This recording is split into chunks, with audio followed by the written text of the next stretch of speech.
Now, your first alert weather with Chief Meteorologist Stephen Bowers. All right, I want to start with the Interlaken fire tonight. This is up in the mountains, up close to Leadville. So here we are at Grand Junction. Of course, Montrose and Delta are a little farther south. And then we look back here, east of Aspen, south of Vail, and a lot closer to Leadville there, about 20 to 25 miles south, in fact, and very near the Granite community, which is right there by Highway 24 and Highway 82's intersection. The Twin Lakes are right here, and that's about where that fire is burning, and it's spread.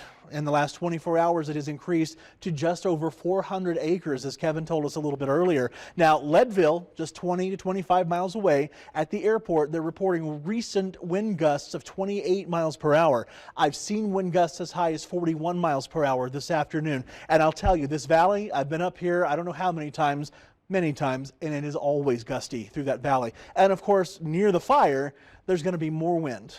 We'll talk more about that here in just a second. The smoke, though, it is billowing and is blowing right across the mountains and out toward areas of the South Park Valley. So south of Fairplay, primarily heading out toward Hartselle. It's getting close to Buena Vista, too. And our smoke forecast that we'll show you here in a second shows more smoke for Buena Vista. One of the good things is there is some moisture up on the upper parts of these mountains. There still is plenty of snow on Mount Elbert, Mount Massive, and La Plata Peaks nearby. Those are 314ers that are just to the southwest of Leadville here. And there's some snow on the mountains just east of Highway 24 as well. So here's the smoke forecast we see tonight. This is generally blowing away from us and out toward Colorado Springs and even Canyon City. That's where the thickest of the smoke is going to be. By morning, this is starting to spread out up and down the I-25 corridor and blowing into areas including the Denver metro area and even the Pueblo area. It looks like the biggest smoke kind of lays low a little bit by about lunchtime, only to billow again tomorrow afternoon, and it's still generally blowing east. So this is more of a problem toward Buena Vista and Salida and then out east toward Colorado Springs,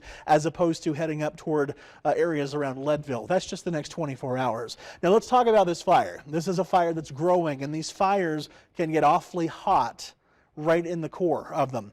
I'm talking more than 3,000 degrees Fahrenheit. Hot enough to melt glass, not just break it, but melt it, okay? That causes some intensely rising air. And when that air rises, air rushes in from all around to replace it. And this is one of the primary ways that fires influence and kind of create their own weather. And that's why wind gusts can be in excess of 60 miles per hour in the vicinity of these fires. Of course, wildfires happen when we have dry vegetation, low humidity, and wind. It doesn't necessarily take all three of these, but it can be, of course, a big issue here. And we've got plenty of all of that. The vegetation to burn, the fuel, of course, and plenty of wind and that to oxygenate the fire.